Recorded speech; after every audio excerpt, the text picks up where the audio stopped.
لا حول ولا قوة إلا بالله العلي العظيم. أعوذ بالله من الشيطان الرجيم. بسم الله الرحمن الرحيم. الحمد لله الذي هدانا لهذا وما كنا لنهتدي لولا أن هدانا الله. لقد جاءت رسل ربنا بالحق. الصلاة والسلام وتحية والإكرام. اللهم صل وسلم وزد وبارك النبي الأمي العربي القرشي المدني العبد القيام سید البعید سراج المضیق قابض الصاحب فقار والسکینہ المدفون البعرج المدینہ على عبد المعدد ورسول المسدد المصطفى الامجد ابی القاسم مصطفى محمد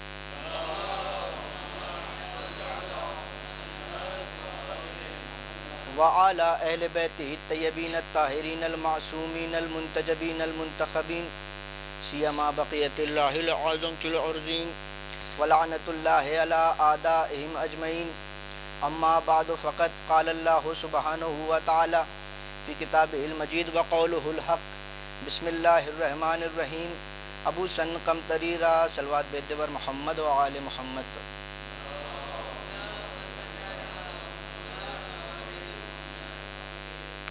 عزیزان گرامی، یہ عشرۂ مجالس کا سلسلہ جاری ہے اور آپ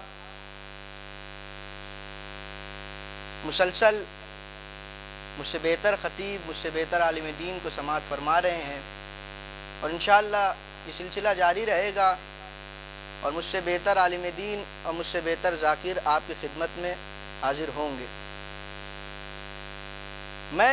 مجھے 30 منٹ کا ٹائم دیا گیا ہوا ہے اور میں اپنے مطالب کو اسی درمیان میں پیش کروں گا.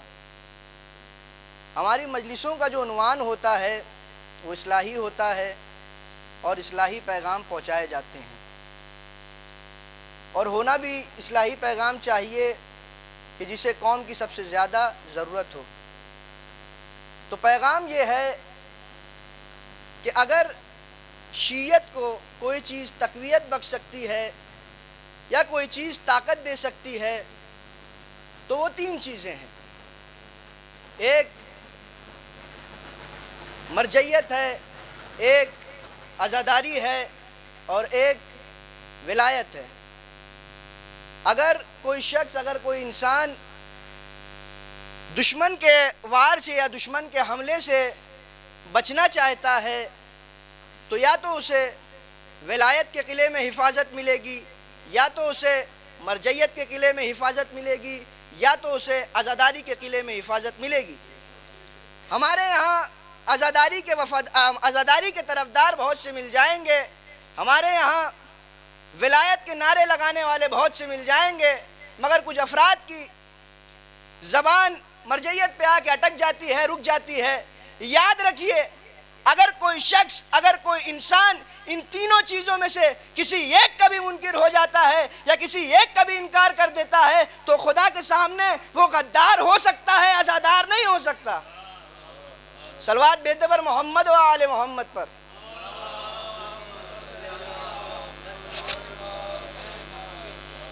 ہم اہل بیت کے چاہنے والے ہیں اور ہمارے یہاں 12 امام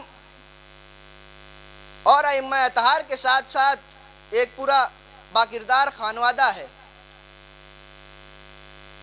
اور ہم کسی قحط کے عالم میں نہیں ہیں کہ ہمارے پاس کسی معصوم یا غیر معصوم کی فضائل کی کوئی کمی ہو.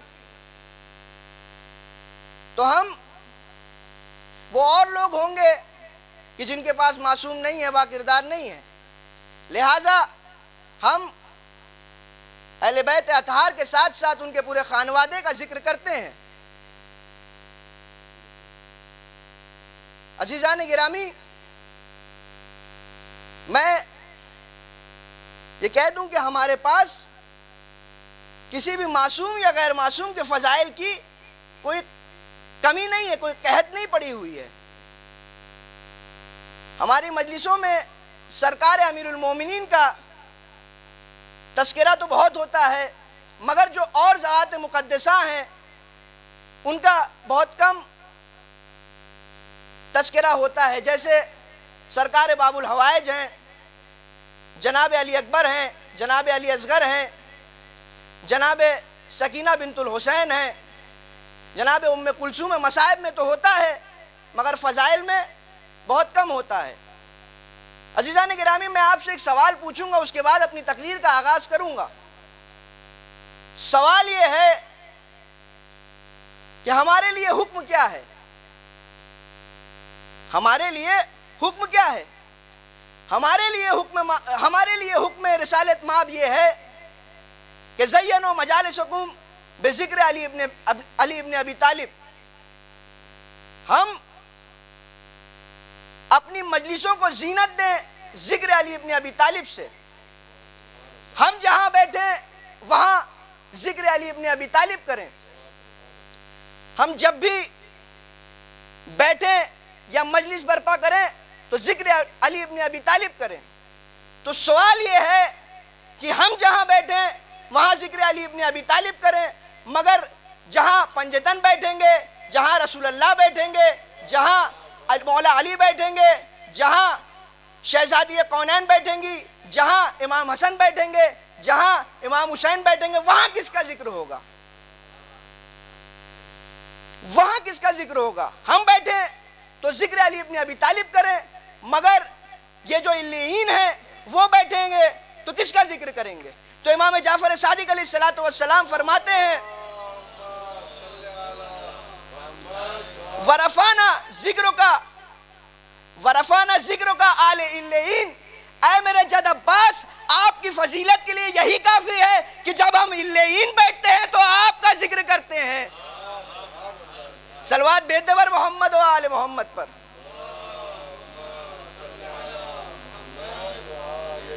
جب ہم اہل بیت بیٹھتے ہیں تو آپ کا ذکر کرتے ہیں، سرکار باب الحوائج کا ذکر کرتے ہیں۔ میں مولائیوں کے مجمع میں ایک جملہ کہہ دوں کہ ذکر مولا عباس اتنا بلند ہے کہ بلند لوگوں کے درمیان میں ہوتا ہے۔ صلوات بھیج دے ور محمد و آل محمد پر۔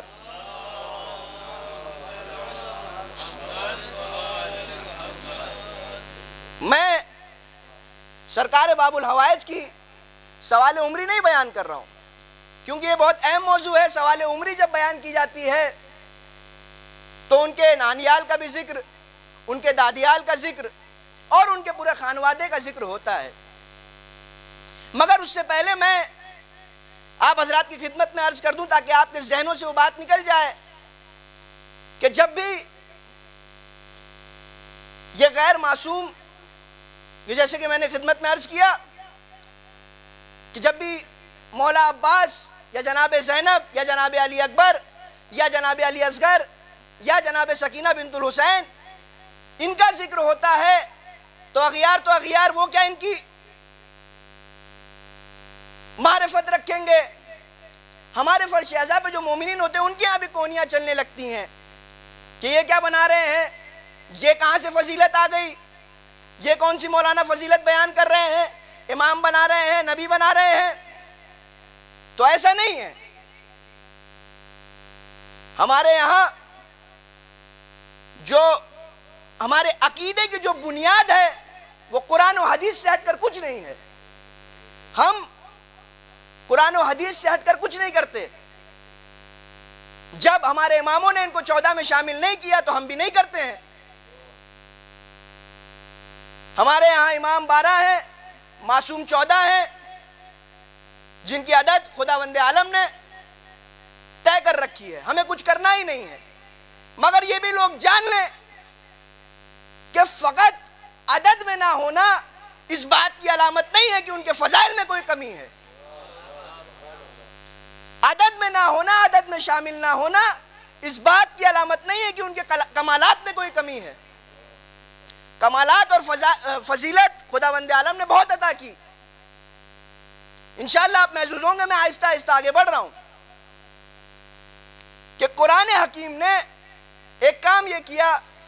دیکھیے، جو سوال عمری بیان کی جاتی ہے تو ولادت سے لے کر کے وفات تک کی جتنے بھی واقعات ہوتے ہیں وہ ساری چیزیں بیان کی جاتی ہیں۔ تو قرآن حکیم نے یہ کام کیا قرآن حکیم نے یہ کام کیا کہ قرآن حکیم میں 35 یا 36 انبیاء کا ذکر ہوا ہے. جو زیادہ لوگ مانتے ہیں وہ 35 ہے، کیونکہ اگر جناب لقمان کو شامل کر دیں گے تو 36 ہو جائیں گے، مگر جناب لقمان نبی نہیں ہے، لہذا 35 انبیاء کا ذکر قرآن حکیم میں کیا گیا ہے. اور میں یہ بھی نہیں کہہ سکتا کہ خداوند عالم نے قرآن حکیم میں کسی نبی کی سوال عمری بیان کی ہے، نہیں، بلکہ اس سے بڑا کام کیا. ان کے کردار کے ساتھ ساتھ ان کے کردار کو بیان کیا. کس کے ساتھ؟ کبھی احکام احکامات بتاتے، کبھی نماز بتاتے، کبھی روزہ بتاتے، کبھی حج و زکوٰۃ بتاتے، درمیان میں کبھی آدم کا ذکر کیا، کبھی نوح کا ذکر کیا، کبھی موسیٰ کا ذکر کیا، کبھی عیسیٰ کا ذکر کیا، درمیان میں انبیاء کا ذکر کیا. اور ان کے کردار کو بیان کرنے کے بعد اس پہ تبصرہ کیا.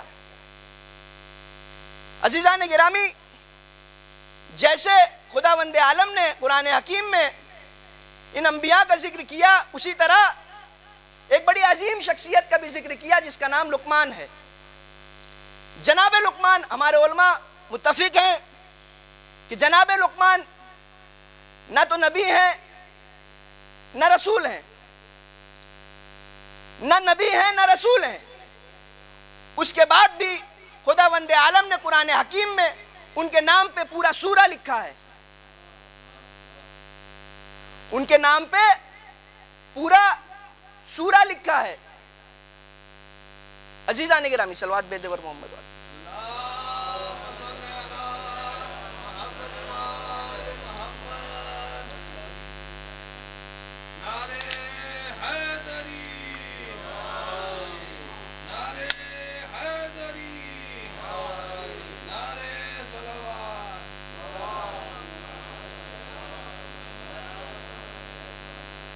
ان کے نام پہ پورا سورہ لکھا ہے. عزیزان گرامی، جناب لقمان کے نام پہ پورا سورہ لکھا، جبکہ وہ نبی اور رسول نہیں ہیں. ایک مرتبہ مل جل کر کے پھر صلوات بھیج دے بر محمد والے.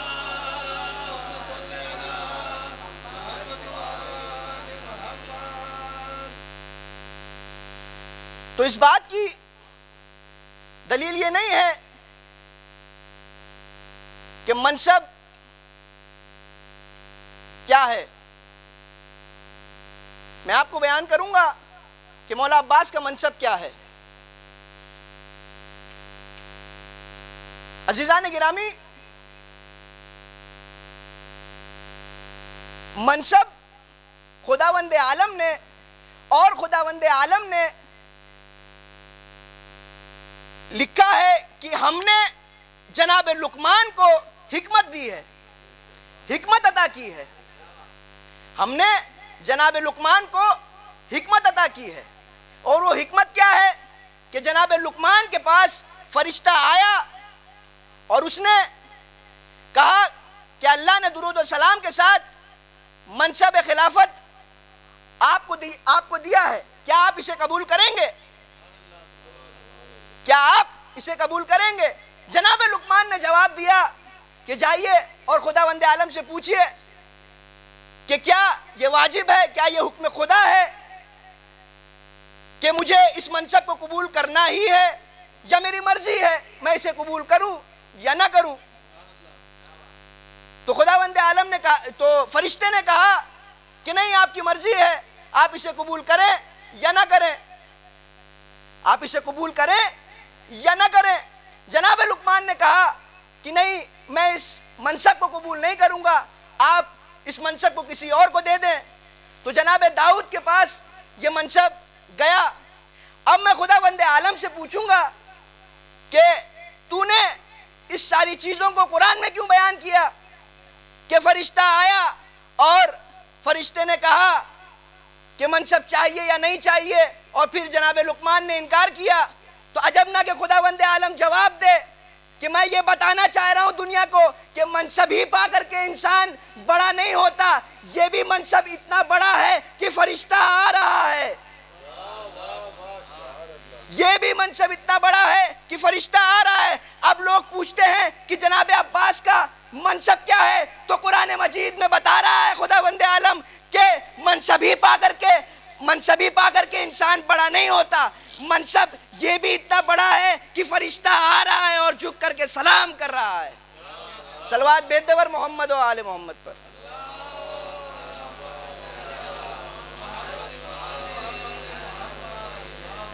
آیت اللہ سبزواری اس واقعے کو بیان کرتے ہیں کہ وہ سبزوار میں تقریر کر رہے تھے، اور درمیان تقریر انہوں نے کہا کہ جبریل امین 12,000 بار وحی الہی لے کر کے پیغمبر کے پاس آئے۔ جبریل امین 12,000 بار پیغمبر کے پاس آئے۔ اتنے میں وہ لکھتے ہیں کہ اتنے میں پیچھے سے ایک بوڑھا آدمی کھڑا ہوا اور کہا علامہ آپ ہمیں یہ کیوں بتا رہے ہیں کہ 12,000 بار جبریل امین وحی الہی لے کر کے پیغمبر کے پاس آئے، آپ ہمیں یہ بتائیے کہ ہمارے آقا اور ہمارے مولا کے پاس کتنے بار آئے، ہمارے آقا اور مولا علی کے پاس کتنے بار آئے؟ تو وہ لکھتے ہیں کہ میں تھوڑی دیر خاموش رہا، میں تھوڑی دیر چپ رہا، اور اس کے بعد میں نے سوچا کہ اگر میں منع کر دوں کہ مجھے نہیں معلوم ہے تو حدیث میرے غریبان کو پکڑے گی، کیا نا مدینۃ العلم والی ان بابوہا، کہ میں شہر علم ہوں، علی اس کے دروازہ ہیں، جس کو شہر میں آنا ہوتا ہے وہ دروازے سے ہو کے آتا ہے، جس کو شہر سے جانا ہوتا ہے وہ شہر سے ہو کے جاتا ہے، کسی انسان کو شہر میں آنا ہوتا ہے تو وہ تو دروازے سے ہو کے آتا ہے، جس کو شہر سے باہر جانا ہوتا ہے تو وہ دروازے سے ہو کے جاتا ہے۔ تو انہوں نے اس حدیث کو بنیاد بنائی اور کہا اے بزرگ محترم، میں نے یہ کہا کہ محمد مصطفیٰ کے پاس جبریل امین تو 12,000 مرتبہ آئے، مگر مولا علی کے پاس 24,000 مرتبہ آئے۔ جب آئے تو اجازت لے کے آئے، اور جب گئے تو اجازت لے کے گئے۔ تو اب میں کیا کروں کہ ہمارے کتبہ شیعہ کی ساری کتابوں میں لکھا ہے کہ شہادت ابا عبداللہ حسین کے بعد ہر روز 70,000 فرشتے قبر حسین پہ آتے ہیں اور جاتے ہیں۔ قبر حسین پہ 70,000 فرشتے روزانہ آتے ہیں اور جاتے ہیں، اور یہ سلسلہ قیامت تک لگا رہے گا، اور جو ملک ایک بار آ گیا وہ دوبارہ اس کی باری نہیں آ سکتی، کیونکہ تعداد اتنی زیادہ ہے کہ جو ایک مرتبہ آ گیا وہ دوبارہ نہیں آ سکتا۔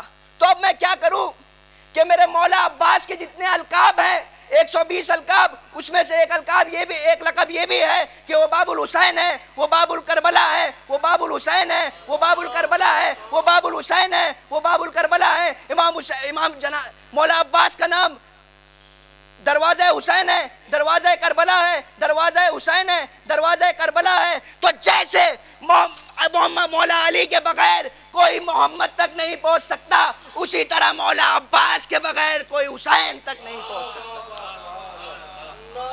صلوات بھیج دے پر محمد و آل محمد۔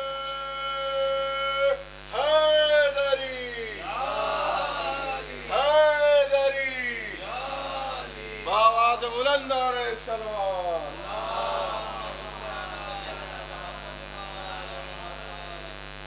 جیسے مولا علی کے بغیر کوئی محمد تک نہیں پہنچ سکتا، ویسے ہی مولا عباس کے بغیر اجازت کے کوئی حسین تک نہیں پہنچ سکتا۔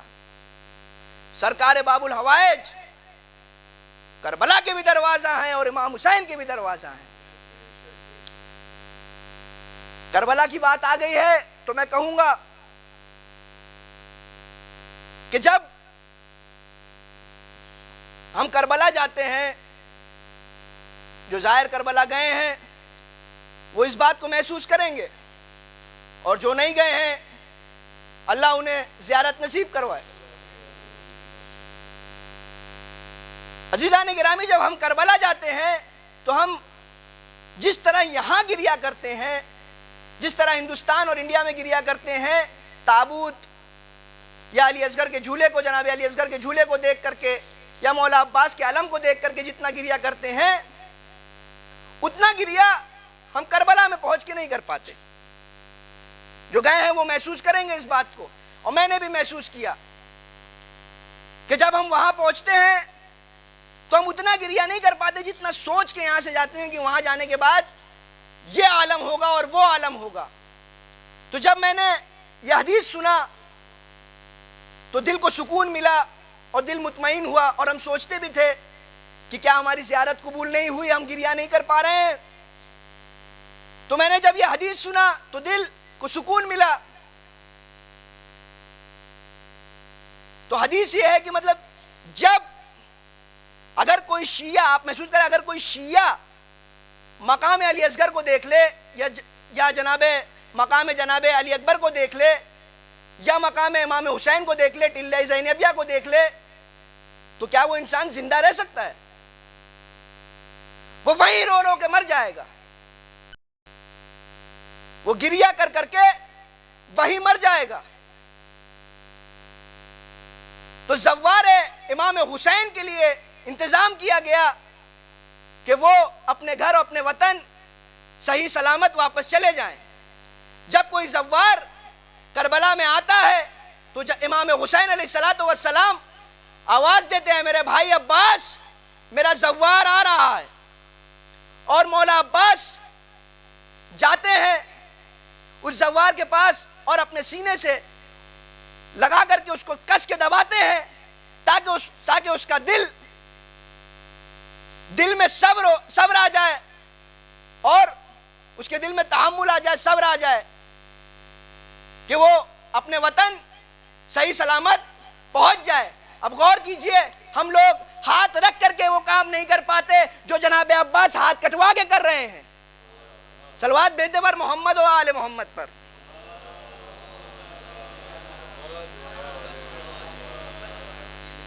عزیزان گرامی، میں نے ارشاد فرمایا کہ لقب کے منصب پاہی کے انسان بڑا نہیں ہوتا، یہ منصب بھی اتنا بڑا ہے کہ فرشتہ جھک کر کے سلام کر رہا ہے۔ میں سوال عمری نہیں بیان کر رہا ہوں، جناب عباس کی سوال عمری نہیں بیان کر رہا ہوں، میں بس ان کے مادر گرامی اور ان کے خانواد دادیال اور ننیال کی ایک بات کہتا چلوں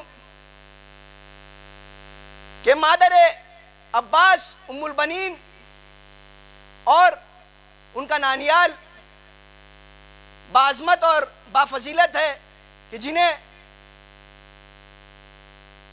جو فضیلت ملی وہ اور کسی کو نہیں ملی۔ سنیے گا، جو انہیں فضیلت ملی وہ اور کسی کو نہیں ملی۔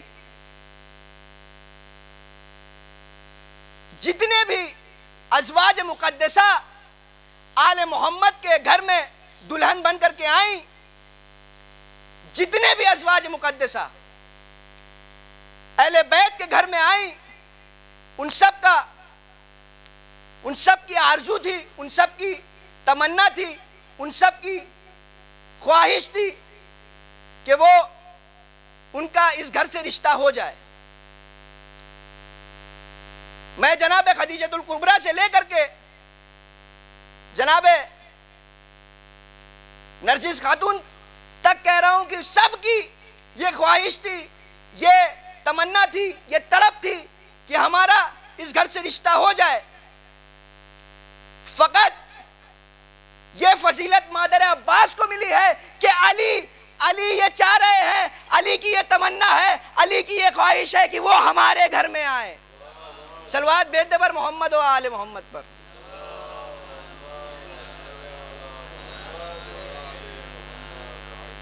بس عزیزان گرامی، میں نے زحمت کو تمام کیا۔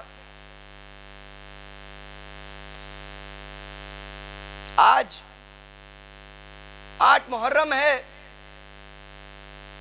اور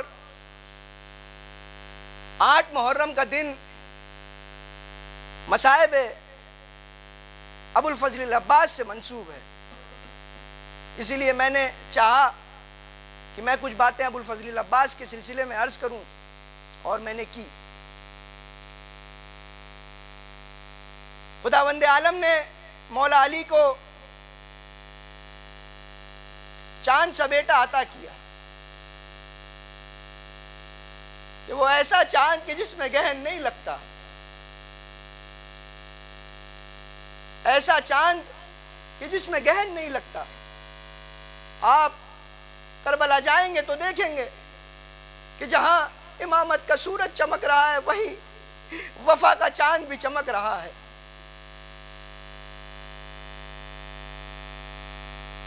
امام حسین نے پوری دنیا میں سے 72 کو چنا کربلا کے لیے، مگر ان 72 میں جن کا قد فضیلت سب سے بڑھتا ہوا تھا وہ جناب عباس تھے، اور قد فضیلت بڑھتا ہوا کیوں نہ ہوتا کہ وہ علمدار تھے۔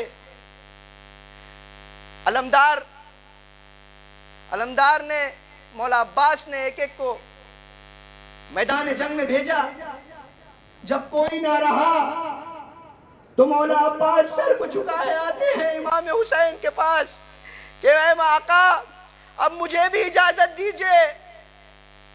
امام حسین نے کہا تم تو میرے لشکر کے علمدار ہو، تمہیں میں کیسے اجازت دے دوں؟ جناب عباس نے ایک مرتبہ دائیں دیکھا، ایک مرتبہ بائیں دیکھا، اور امام حسین سے فرماتے ہیں اے آقا ذرا یہ بتا دیجئے کہ وہ لشکر کہاں ہے کہ جس کا میں علمدار ہوں؟